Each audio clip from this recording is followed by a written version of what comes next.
In the jungles of Indonesia, on the islands of Flores, there is a lone cave. Within its darkened halls, reaching out from beneath the soil, comes a story 200,000 years in the making. From beneath the ground come the bones of the smallest human ancestor to ever walk the earth.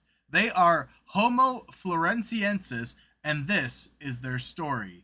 Hello and welcome to the Historical Humans Podcast. My name is Justin Woods, and I'm joined today by my co-host Coleman. Aaron, unfortunately, is still kidnapped. We are currently negotiating his release, but it is a long process, so please bear with us.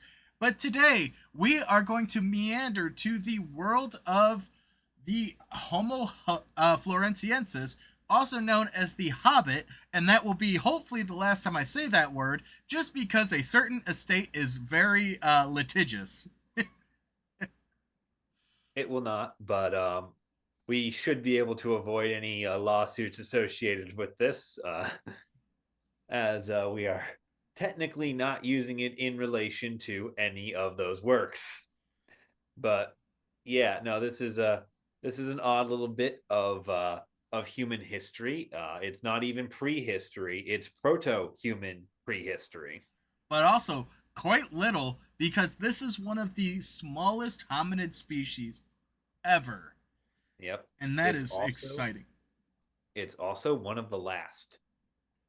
If you're wondering what the last hominid species looks like, find a mirror. That's us. Homo sapiens sapiens. Yeah, yeah, it's a little bit of extinction level events. Fear me, I've killed hundreds of hominids. Homo sapiens, fear me, I killed them all. All right. Way to take that from a Doctor Who scene. I will. That was been what I've been thinking every freaking minute of writing this because, as we will show you, we may have killed these guys.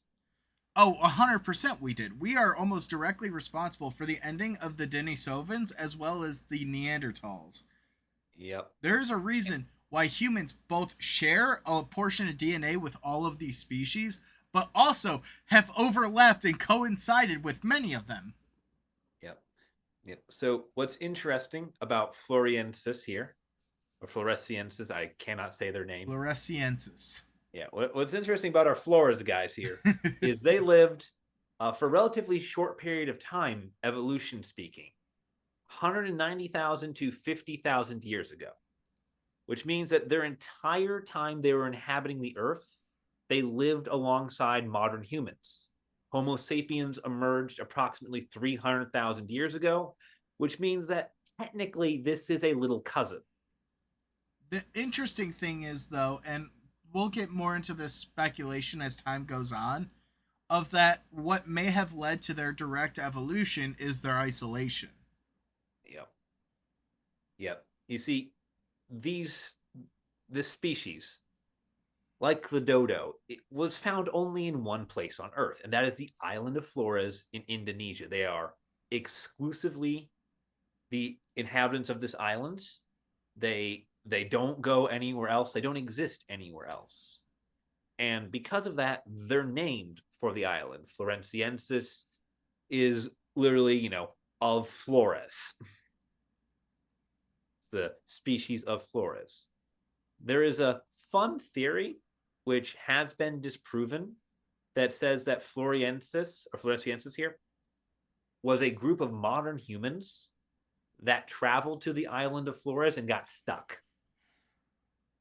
This is due to their very limited range and time span. It's just straight up not true.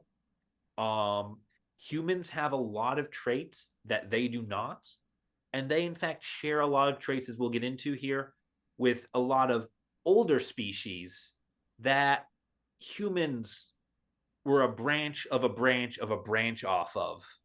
It's a very different direction. It is interesting though because a lot of people will ask, if evolution is a thing or if this diversion of populations actually happens, why don't we see other brands of humans, other types? And this is actually a pretty good indicator for the fact that there was. I mean, Yeah. It Modern says, humans, as we know it, have existed for roughly 500,000 years. yep. As Patrick Stewart has once put it, sharing the world has never been humanity's defining trait. I mean, unfortunately, it really did become a defining trait of humanity because we started doing that with even the subsections of our species where we move into the same territory and there's either warfare or love. You Well, either usually a bit of both, and the love is not usually very lovely. no, the love is very forced. If you're able to pick up on what we're implying, Yeah. otherwise you were usually cold. I'm not getting involved in this. I am just blocking it out for the sake of maintaining any sort of advisable rating on YouTube. We are an educational channel. We swear to God. We but that is the truth of it, and that is something that isn't frequently talked about. Is there is unfortunately a forceful component to it. Yeah. Now, But anyways, that's what's how we oh, delve yeah, further out. yeah. Now, what's fun about Floresiensis here is that when they're first found, before the whole "they're modern humans" thing got any traction, they were originally tied to Homo erectus, which Mm-hmm. is one of the major hominids. It's an early one. However, Floresiensis shared a lot of traits with what's known as the Australopithecines, which is the hominids before the hominid class existed. They're an even older branch of the family tree, and they're also a lot more primitive. And Floresiensis here shared a lot of traits with them that Homo erectus and the rest of the hominids had evolved away from. So if you're playing at home, here's two fun facts for you for the trivia nerds at home. One, can you tell me how Homo erectus got its name? Because it was the first one to stand upright. It stands erect. Bing, bing, bing. You are the winner. And secondly, Australopithecines, aka Australopithecus, when you talk about the species, is the same species that the fossil skeleton of Lucy is. And a lot of people have heard of Lucy as one of the oldest humans, or oldest, effectively, it is a proto hominid because she is an Australopithecus. But you also have Australopithecus robustus, which were massive. I mean, Yeah. huge units. But there are a lot of proto species before we truly devolved, and the Australopithecus is our last common ancestor that's known between us and modern apes, modern monkeys. Yeah. Now, the scientific community has mostly settled on the idea that Floresiensis here is a hominid and not an Australopithecine, on the basis that they believe it to be a breakaway point from either Homo habilis, which is a much older hominid than Homo erectus. It's the first one that used tools. Yep, there you go. I was gonna ask. Or, yeah, no, don't get me here. Or, much more interestingly, Homo ergaster, which itself is a disputed breakaway species from habilis that is found in Turkey. Ooh, Georgia. Oh yeah, Georgia. Sorry, Demonti. Yeah, Demonti, Georgia. I think they might also be found in Turkey, but yeah, definitely their base of operation was the mountains of Georgia. Yeah, I mean, I'm sure that they did venture into Turkey and their territories. I would not doubt the presence of Yeah, them. But for this yeah, specific example, we're looking yeah, in Georgia. yeah. Georgia, The the country, geopolitical not the borders state. of the world. Yeah, the geopolitical borders of the world do not matter to them. Although, can you imagine a southern, you know, hominid, just early proto-human in coveralls with a straw hat with a banjo? Hey, I'm pretty sure I got a cousin like that. Hey, my name's Homo Ergaster. Welcome to Georgia. Yeah. Oh my God. Yeah, we're Uh, working down on the yonder. You know, we're working down by the creek. yeah. But the big thing here is that both Ergaster and Habilis share a lot of traits with the Australopithecines. They are They are very early in the breakaway point. So even though Floresiensis here is a very late species to break off from that, they are, you know, they are connected to the family via that line. Whatever breakaway point leads to Floresiensis happened right about the point where Homo habilis was around. Hmm. Now, the really fun part, though, is since we've talked a lot about how they got how they came to be, is how they stopped existing. Homo sapiens, the modern humans, we are credited with being their extinction event. And the reason for this is Homo sapiens have been tracked moving through Indonesia and through the archipelago that Floresiensis was on, that the Isle of Flores is a part of, between 55,000 and 35,000 years ago. We know that Floresiensis went extinct at approximately 50,000 years ago, right after we showed up. 1 + 1 = 2. And again, we talk about their extinction event as if they entirely blipped off. We don't exactly know. There could be possibility that they were bred into the normal population, and we'll cover a little bit of this later on.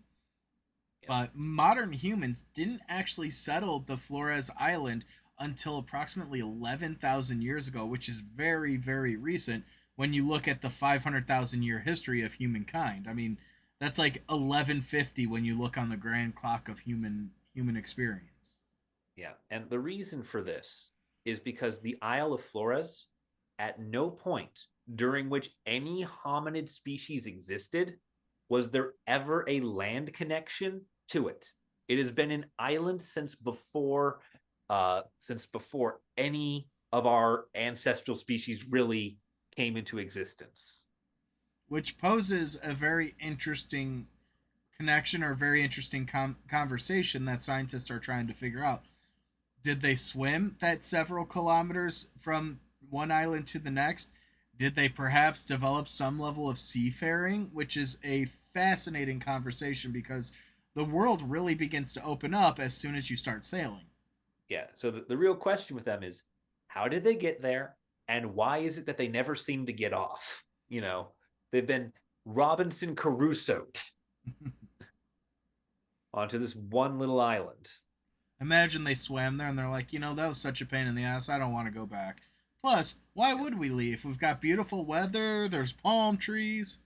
Those stupid humans aren't here. Yep. No, this is a very hard ecosystem to thrive in. For a lot of species, especially for humans, this is a mountainous tropical island. So the terrain is hell. The climate is hell. The disease is hell. All the animals are literal nightmare fuel, as we will see shortly. Oh no. But first we're going to talk a little bit about how we know so much about this species. They're a recent discovery. They were discovered in 2003, which is just over 20 years ago. And they were found completely by accident. What was happening was there was an Australian Indonesian team that were trying to track the migration of those humans who first passed through this area 55,000 years ago from Southeastern Asia to Australia. They were trying to track that migration to see how did the first human beings get to Australia.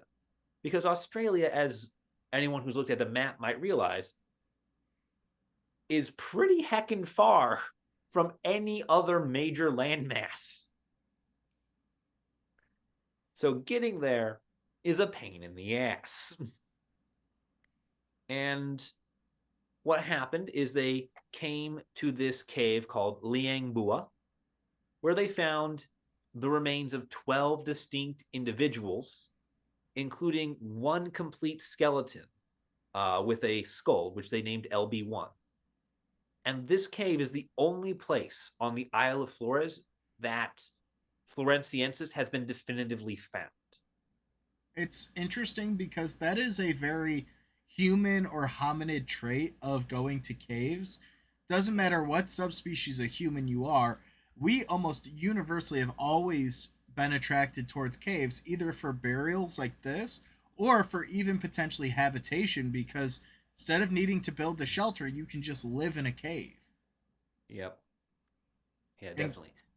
caves It's also promote a lot of preservation as well, because there's usually a good amount of sediment deposit in the caves Mhm. that help bury and help protect these sites. Yep. And that's where we actually get the two separate date ranges for Floresiensis here. See, the bones have all been dated from 100,000 to 60,000 years ago. But all the stone tools that were found around the bones and associated with them and on the same like archaeological layers as these skeletons date from 190,000 to 50,000 years ago. And so that means that there's a lot more bodies somewhere on this island. Well, and potentially with these like subtropic zones is they tend to not be the best for preservation just because of the high humidity, the high temperatures usually accelerates decomposition. But also, if you notice these date ranges and goes, "Hey, that's a pretty large amount." That's because carbon 14 dating at this point, the deviations start getting larger and larger because it's harder to nail down a specific date. Yeah. Yeah. Yeah. The rule with like carbon dating is like if you're dealing with like centuries, you're going to get a range in decades. If you're dealing with hundreds of thousands of years, you're going to get a range with tens of thousands of years. Just because the further back you go, the harder it becomes. It's kind of this cool little inverse because the newer the sample is, the better you can date it. Which almost every single carbon date after 1945 is invalid thanks to the nuclear bombs. Um, but anything from 1945 to roughly I don't know about 1600, you can get pretty accurate carbon dates. But then it starts getting further and further out the further back you go, and after about 7 to 10,000 years, it becomes a lot less likely. It's a couple of hundred years at that point, and there are other methods like potassium argon dating that can actually branch that gap that have slower half lives because the half life of carbon 14 is like 14,000 years. Yeah. Yeah. No, it's yeah, it decays rapidly enough to be useful, but also slightly too rapidly to give extremely accurate dates for a lot of things, especially when we're talking about proto-humans. It's kind of the catch-22 irony of carbon dating. The things you're most likely to need to use it on are the things it's the least accurate for. Because the things you most need to use it on are things that are so old, there's no other record. Yeah, so there are a couple of good alternatives like potassium argon that can help with that, but it also is just interesting because they evolved in this isolated environment, and you really would have had to swim several kilometers just to get there, which is why the idea of seafaring becomes a thing. And Flores has never been connected to mainland Asia, even at the lowest possible water level during the height of the last glacial maximum. Yep. This thing has been an island since the dawn of time as far as human history is concerned. It has always been an island. It will always be an island. We will be extinct before this thing stops being an island. Unless it goes under. No, it's mountainous. It's going to stay up. It'll float. It's an island. But it leads us to the conversation about the Floresiensis because they really are the smallest of all hominid species. I mean, even the Australopithecus is roughly 4 to 5.5 feet tall, but the Floresiensis is 1 meter tall, which is like 3.3 feet at Yeah. best. Yeah, they are smaller than even pygmy humans, which is a subset of modern humans that are less than 1.5 meters tall. They're 4'11". That's the that's the level of a pygmy, and these people were half a meter shorter than them. They were 2/3 the size of that. Which is honestly incredible because we do have some modern hominids that have dwarfism that are roughly around that height, and that's where an environment like this with the mountainous region can actually lead to dwarfism being common among species in these environments. Heavily forested mountainous tropical islands. So it is possible that they could have evolved to be so because of the environment that they were in, as well as based on food availability. Yeah. Um, I think a lot of times what occurs in times of famine or like lack of food is growth will almost entirely arrest. It'll stop. So it is Yep. possible that you could have had a few generations where around those peak growth points they were stunted because of food availability, and that could also do with seasonality. Yep. And their environment really does encourage the smaller body size that we are seeing.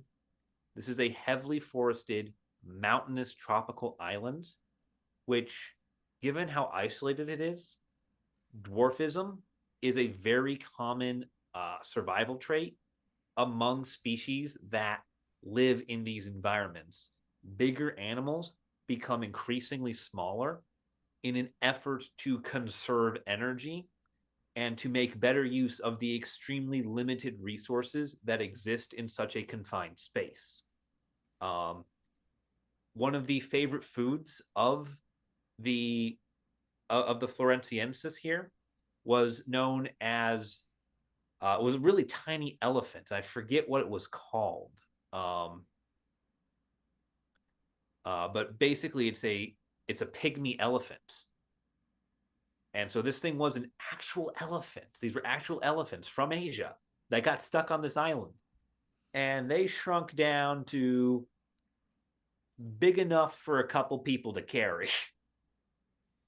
I wonder what that tasted Probably not good. like.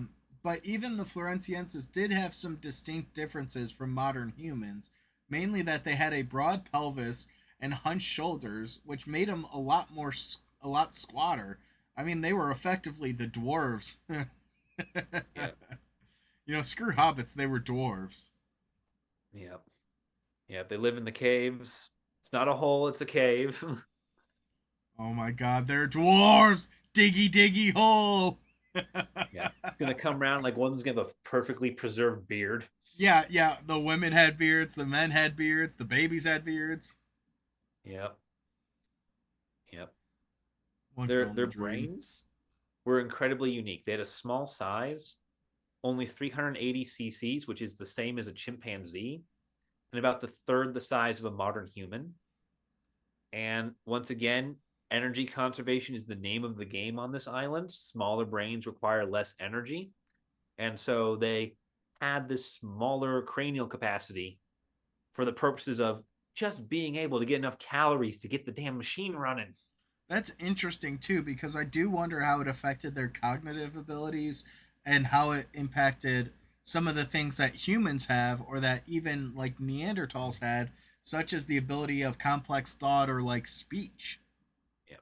Well, they were probably at least on par with the chimpanzees with basic tool use. They were probably a little bit ahead of them. There is evidence that the Floresiensis had access to fire, which chimpanzees have never been able to reliably figure out outside of science fiction. I do not wish to jinx us and I thought Planet of the Apes hail was Caesar. real. Yeah.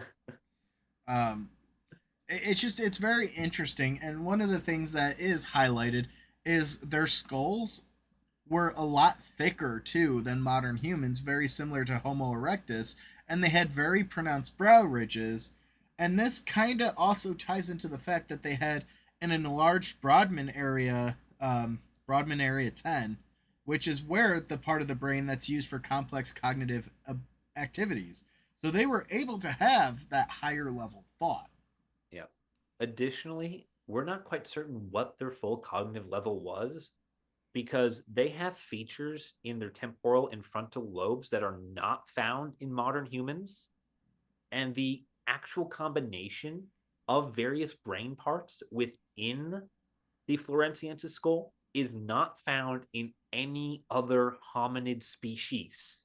Oh, So jeez. they were clever. They focused on complex thought with probably minimal data storage. But we don't fully know because the way they would have thought would have been truly unique in the realm of human evolution. So what you're saying is they may not have been the sharpest cookie in the shed, but they had enough to get stuff done. Yeah. They may not have been able to remember your face, but they could probably beat you in solving a Rubik's Cube. Hey, I can solve one. Thank you very much. They would have been really good at those. I think they would have been pretty good at those. Terrible at telling you what they had for breakfast. Oh my god. It's pygmy elephant. It's uh, always pygmy elephant. It has never not been pygmy elephant, yet you still cannot say it. it's funny to me because the way you're highlighting this is they had very complex thought, they had very little social skills, they were hyper fixated on a specific animal. Listen, listen. I mean, you're It's writing it it's the out. pygmy elephant or the rodents of unusual size, and no one wants to fight something that looks like you gave a New York rat steroids. Okay, we've all seen Mutant Ninja Turtles. Wait, hold on. Rodents of Unusual Sizes is now my new band name. We're gonna be a post-hardcore funk band.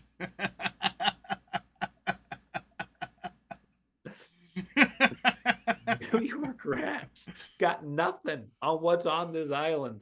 This place is hell. God, that's The, hilarious. yeah.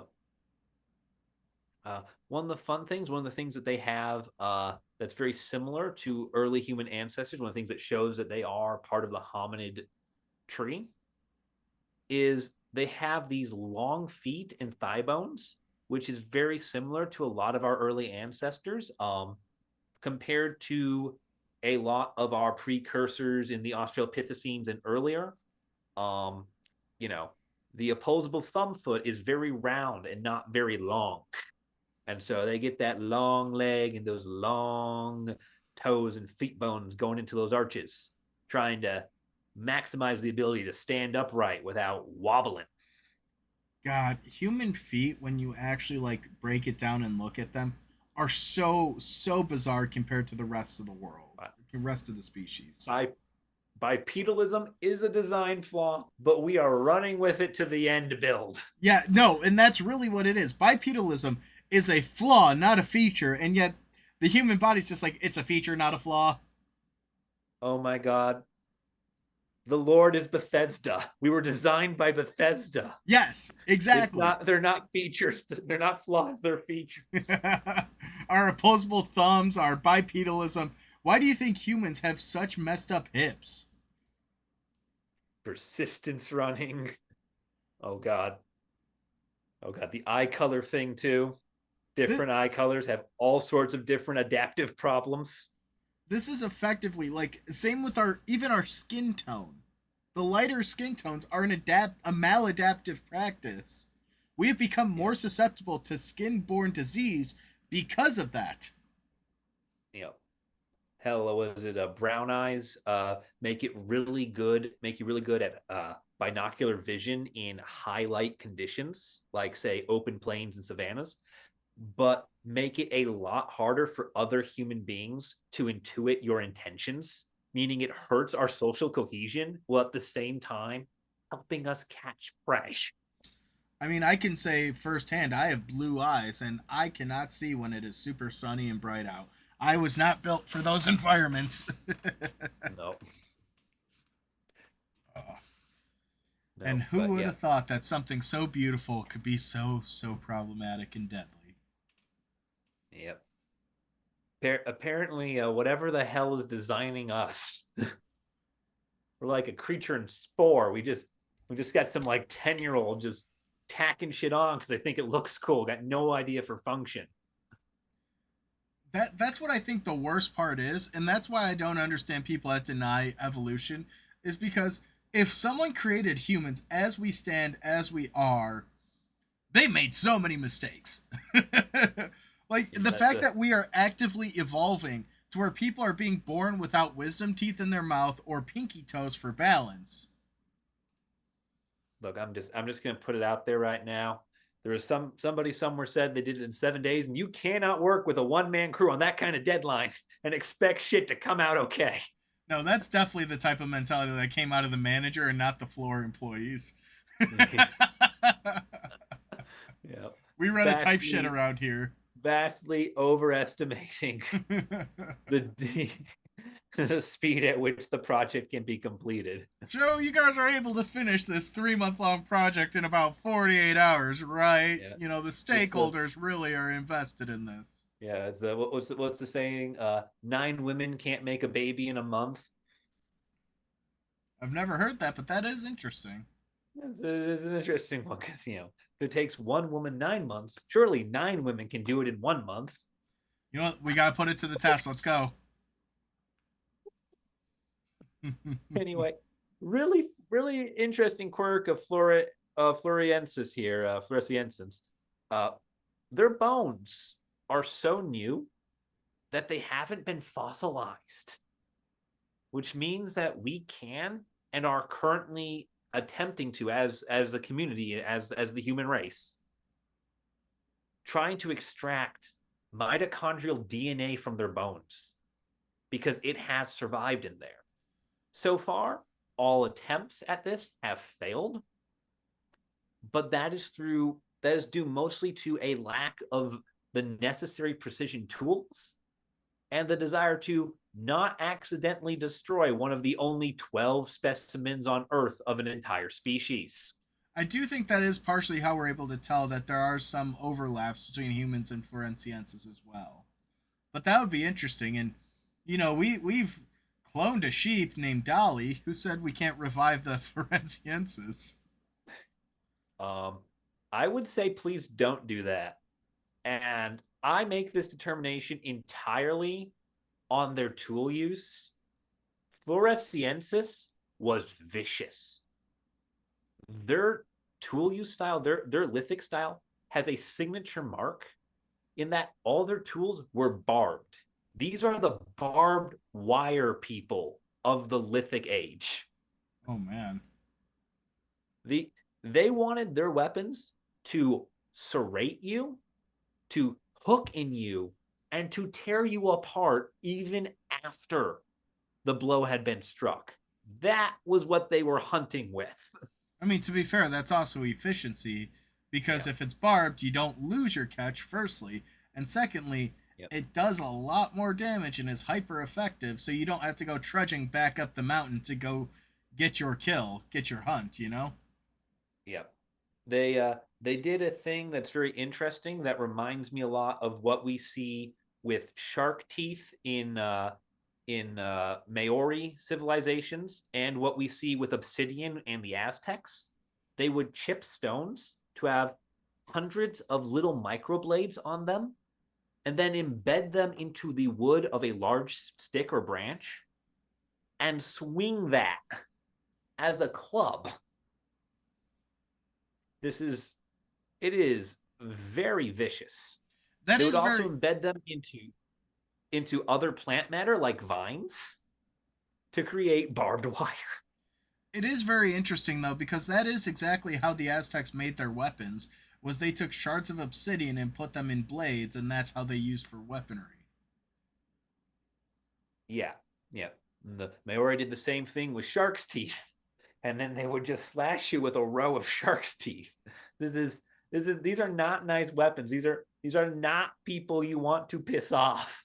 It's just interesting how you get They're independent invention across the world at different times and different points, and yet it's all the same thing at the end Yep, of the day. yep, and across species too, because the Maori and the Aztec are Homo sapiens, and this is Floresiensis. Okay, but these are It's like a our weird very good. uncles. Yeah, it's a very good idea that they have here, and we are fucking lucky they're stuck on this island. Oh. We had numbers. That's why we won. But we also don't know how many were on this island either. There could have just been like 20 of them. Well, functionally, I don't think Yeah. 20, but jokingly, I think They 20. they they they could have spent most of their time on the verge of an Alabama wedding every fucking day. Oh no, that Uh, that gives credence to the Georgians. Ah, this is my cousin Floresiensis. yeah, yeah, Oh. yeah. Yeah. They also made stone points and blades separate from this. They made bigger ones, but their signature is this serrated microblade technology that they're using to make, you know, ropes and net traps to just run things into that will cut them up as they charge through it. It does show a level of cognitive ability, though, to be able to not only discover and to invent this technology, but to utilize it in such a form. Because stone toolworking is not easy. You have to find stones that will break in specific and predictable ways that can be used and replicated to create these tools, and to be able to think further to embed them into a club is a whole nother level. It's a whole addition on top of that. Oh, it even goes one step further because they have that enhanced complex problem solving in their small little brains. So they weren't just hunters; they were trappers. They were doing things like buffalo jump, where they would run you into a trap so that you would fall and die or get tangled in their barbed wire spider webs and bleed to death. So the proper term for that, by the way, is called impoundment. Yeah, there we go. They would impound the species, basically corral them between either trees, stones, the barbed wire, and basically you give them no other choice but to go jump, and then they jump, and you have someone down at the end with a sharp, pointy stick that finishes the job. Yep. Then a lot of times Yeah. they Can would you imagine process the meats. impoundment meant the same thing today? Like your car gets impounded and just a cop throws it off a cliff. Oh no. Well, another cop stands on the bottom. When it hits the ground, he draws his gun and fires. That's only in Hazard County, let's be honest.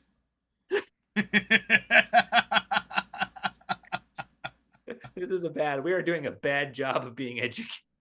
I mean, but seriously, education should be fun. It should be humorous, and when you make connections like that, it's easier to remember. We have so we have more media references in this episode than we have actual facts. I just want to point that out. Okay, but it is a topic that is very That's good. interesting, and when you do This is that, you good. create some relatability. These are a lot of Yeah. the conversations that happen off screen for those of you playing at home. We have fights off screen. Yeah, we have a lot of things off screen. Usually there's too much information to get through, and we don't have time for this on screen, so we have to get it out early. No, that's not what's happening today. That's what happened today. We are dealing with an isolated single species that has minimal information on it. It is a great mystery of human evolutionary biology. It is one that more people need to solve. We need more work on the Isle of Flores for sure. But like this is definitely one of those places where the amount of information is smaller than usual. And one of the things I think is important to highlight with that too is the lack of information isn't based on a lack of knowledge. It just could be a lack of knowing where to look. Yeah, You know, the yeah, it's belief been and the thought process is the information is out there. We just have to locate it. As of right now, we have found one singular instance where we have located those remains. It is possible. Not only are there more remains on the Isle of Flores, but it could even be possible that they're located even on mainland in Indonesia or in other island chains that just have yet to be discovered. yeah, they could be in other parts of Indonesia. Um, they they are in an environment that's not very conducive to preservation, but the one site we have found has been uniquely full of information. It's been a treasure trove because it's telling us all these things about this species. How the tools they made, how they hunted, how they fought, what they looked like. It even tells us their favorite food, which is the stegodon, which is the pygmy elephant. Oh, There see, are a large number of stegodon bones found near the Floresiensis ones that have evidence of Floresiensis-style tool marks on all their bones. Some of them have even been burned, indicating they were cooked,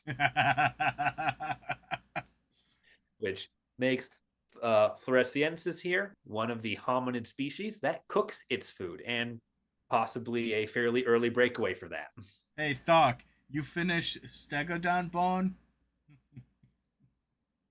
Yep. Um, it is Yep. very interesting too, though, when you talk about things like that, because there's a lot of information and a lot of knowledge that has to go into something as simple as cooking your food.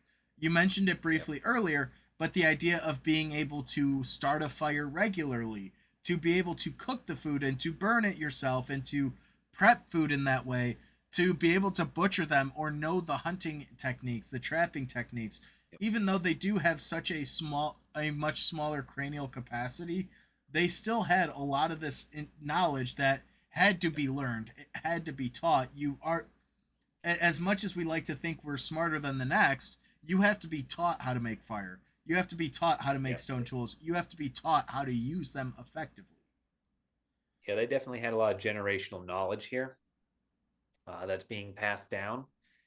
It's clear that they had a society. They do lack a lot of the decorative elements that we see in human ancestors and in a lot of and in human species. They tend not to. These were not a people that really did a lot of artwork. Um, Part of that may be just because of how difficult it could have been to survive at this time. That said, Floresiensis here does have a very human trait in that they were competing with modern humans to be an extinction level event. Oh As no.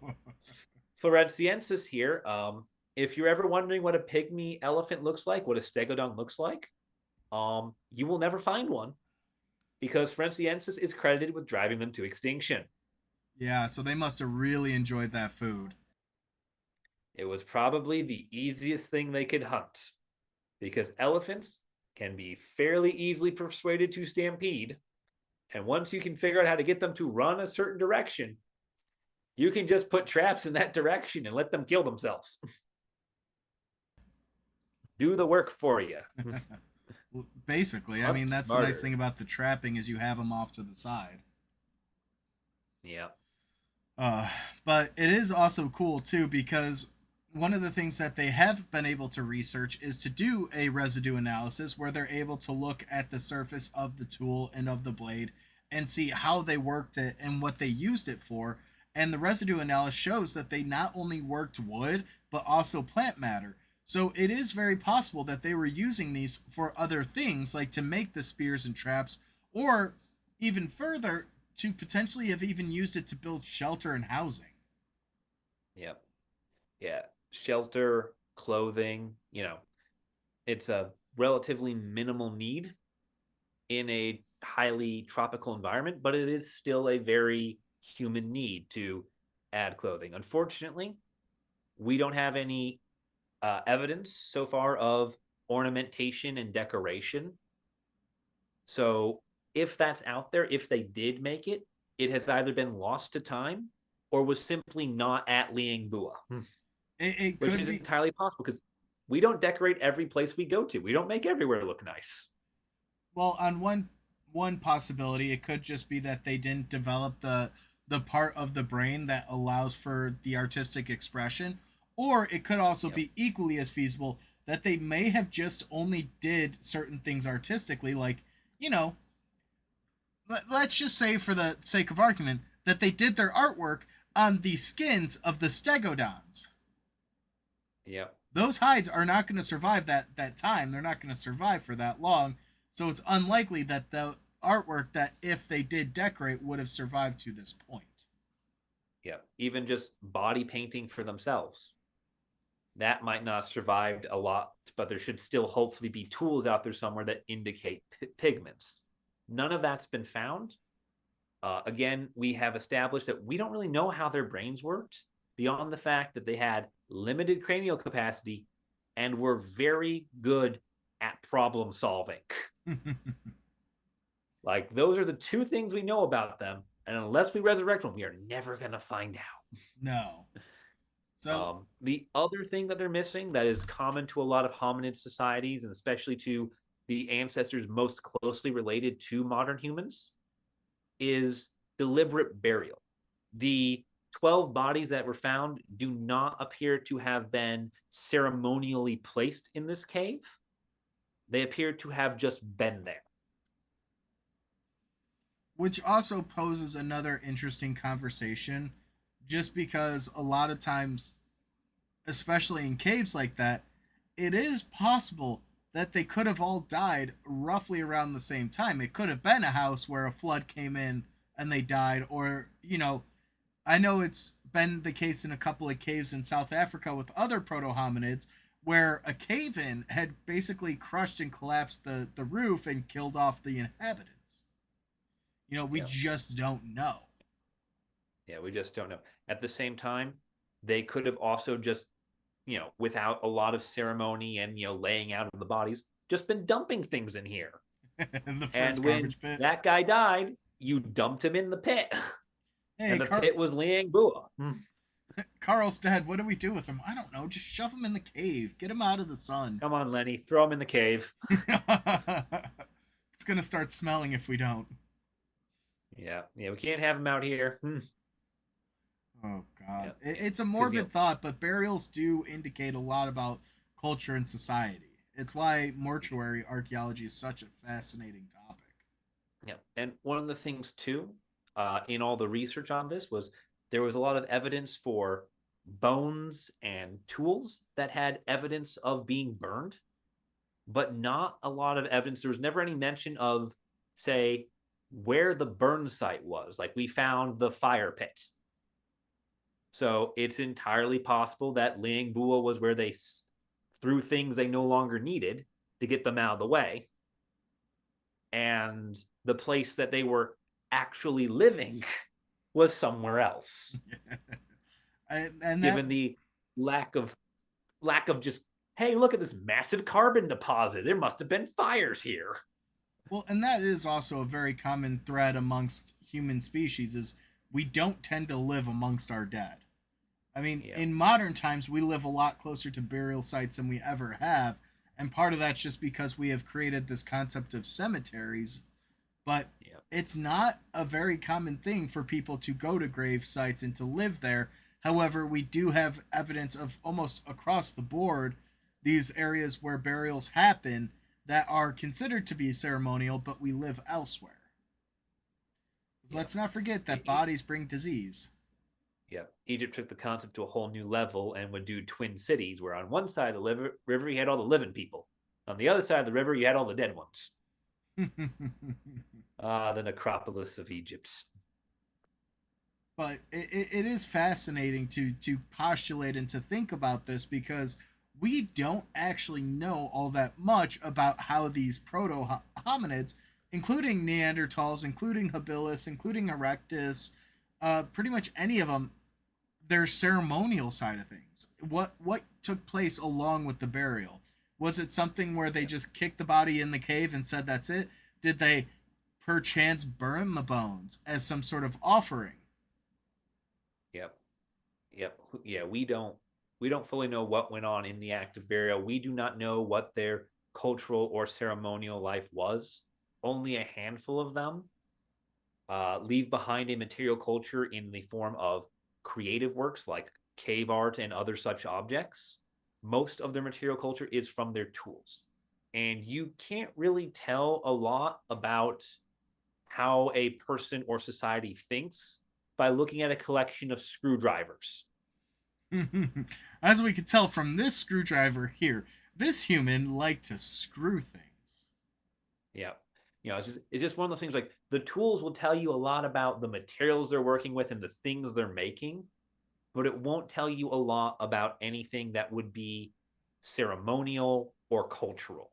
It doesn't give you too much of an insight there, which is very unfortunate, because a lot of these proto-humans were very clever, and they had a unique way of living in their world.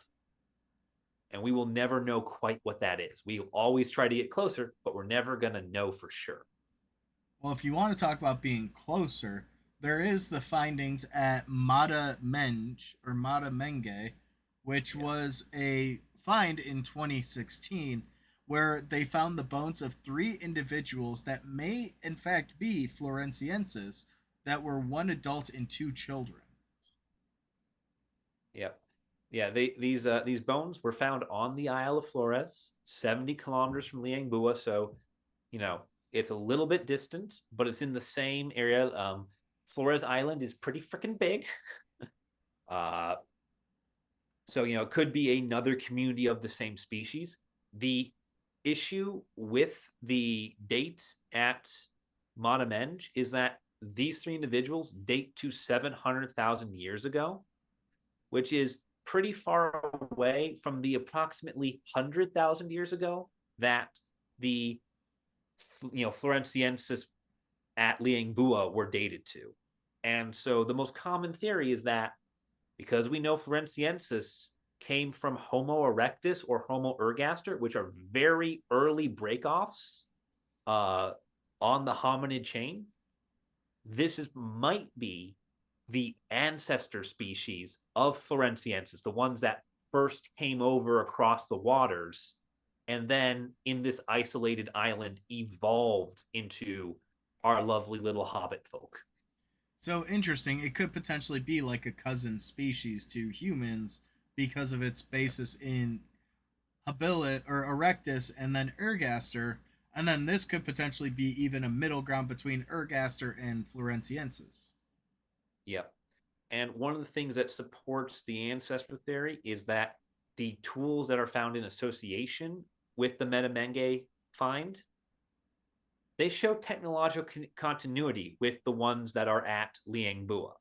So these are either the same species or this is a species that became Floresiensis, because what they're doing at Metamenge is a less refined version of what they're doing at Liangbua. Oh, I'm gonna drop a bit of nerdy language here, but the word we use in archaeology is called seriation, where this is an earlier Yep. development of the same lineage, basically. Yep. God, that was a find from the back of the mind, pretty good on. Oh yeah. Yeah. So this is very fun. This was very exciting for archaeologists when it came out 9 years ago. It still is, because it is proof that there are other sites on Flores Island that are capable of preserving remains and objects for much longer times than was found at Liangbua. That means that there's more to this story, that there is more to find, that there is, that more is out there. This isn't a one and done miracle site at Liangbua, that there is a lot more out there. And, you know, Flores Island's got a lot of caves. There are a lot of places for this stuff to hide. It's also just really fascinating too, because between this one, the Denisovans, and a few other smaller hominid species, we're starting to get a much more holistic picture as to the basis of our species. I mean, there have been these species that came before us that have obviously died out, otherwise we'd be living cohabitationally with them. But we're starting to understand how we developed into becoming modern humans, how we became human. And I'm sure people will disagree with me based on religion, but we're starting to find the factual evidence to support this theory. And it, Yep. it, it really, to me, it brings up a very interesting thought process, and something I get very excited about is as we discover these additional breakaway species and smaller hominid species, both physically and just locationally, we're starting to develop a better understanding of it. And there could be so many other examples out there, or there could also potentially be other examples. On Flores Island, we may find the treasure trove site that has 100 specimens of Floresiensis that will connect the two. We could potentially find a site that has Floresiensis and modern hominids and show a period of cohabitation. We Yep. now have the idea of where they're located. Yep. Because there is an estimation of an approximate 5,000 year overlap between when humans figure out Flores Island exists and when Floresiensis disappears. And So, even if it was a total warfare situation or like a making love situation, there is going to be a period of overlap, and it's not going to be an overnight change. So we can potentially find some things that expose that dynamic. I mean, we have recently started uncovering stuff within that same vein about Neanderthals. yep. And one of the things too here is also we know that the stegodon, the pygmy elephant, is the favored food of Floresiensis. We also know that they drove that species to extinction. So by the time modern humans show up, we might have just been the final death blow. We might have just smallpoxed them. Oh, And, jeez. a species that was already on the brink of starvation and just wiped them out with our presence. But it is a very big possibility. That could be the answer and the justification. What's so anomalous about this is the fact that it's so isolated to a singular island. And what I'd be curious to see if I had a crystal ball into the future is see how that species ended up there. Did they or did they independently evolve there where a species of Erectus or Agaster ended up on the island, and just over the course of 100,000 years they became their own subspecies, or if it was something like they were their own breakaway subspecies and then evolved into Floresiensis. Like, how did that story go? And I know that's the $1 million question for all researchers. Yeah. This is a fun thing because this is a part of human history that is shrouded in more mystery than in facts. That's what makes this an interesting thing to look at, is because as much as we have these treasure troves that give us a lot of knowledge, it is so obviously an incomplete picture. And that's where the fun is. There isn't a lot of like what we normally have here, uh, conflicting perspectives and multiple accounts and varying sources. No, we have one, maybe two sources of information for this entire species. And we have to go on that and just hope that there is more research and that more finds are found, because, you know, we've got maybe 15 individuals tops, and that's not a lot. And yet Colum and Aaron fight me every time I want to do a hominid episode. I do not fight you on this. I merely point out that we are historical humans, and these are not. Do I dare point at the logo behind you? Do I They dare are point? not. They are neither historical nor human. You worked this into the logo to trap me. And that's why we've been here. It I'm is. like the Fae. I have to obey my own weird set of rules. I do love the topics though, because it is a very human thing, and we only know that there has been crossbreed between modern humans and a few subspecies, but we don't know if a good portion of our own DNA is a amalgamation of other hominid species that we haven't identified clearly yet. Yeah. Yeah, I believe the clearest identification we've had was there is a correlation between individuals with red hair and Neanderthals. Also, if you have a prominent brow ridge, or if you have a post-occipital crest, aka a bump on the back of your head, those are all evidence of Neanderthal DNA. So if you have a pronounced brow ridge, or, like I said, the crest on the back of your head, those are evidence of it, which most modern European populations share between 3 and 6% with of their DNA with Neanderthals. And then I think Asia, like the Eurasian plateau, pretty much 5 to 6% of them share it with Denisovans. So we know that there's at least two crossovers there, and that we're interbreeding between these populations. Like I mentioned at the top of this episode, a lot of times it's coerced, a lot of times it's forceful, but the fact that there is even the ability to interbreed among these hominid species can tell us a lot, quite frankly. Yeah. Yeah, it shows how as much as there are major differences between the different hominids, those differences did not result in biological incompatibility. Like, you know, not even like was it, making a mule. Yeah, or a where you lighter. Like, like this is more compatible than that.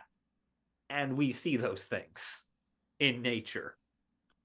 But most importantly, we want to know what you guys think of this topic. Now that we've gone through the details and the facts, please let us know what you think in the comments, and we'll add it to the next hominid episode. We'll go over them and talk about it, because darn tootin' that if I have a say, we're gonna do another episode of hominids. Good thing he doesn't have a say. Hey, we share this responsibility equally. We talked about the Dane law, for crying out loud. Yeah. Yeah. Yeah. We did that. And I control the schedule because I'm the one who researches this. You don't know what I've been doing behind the scenes. No one can stop me.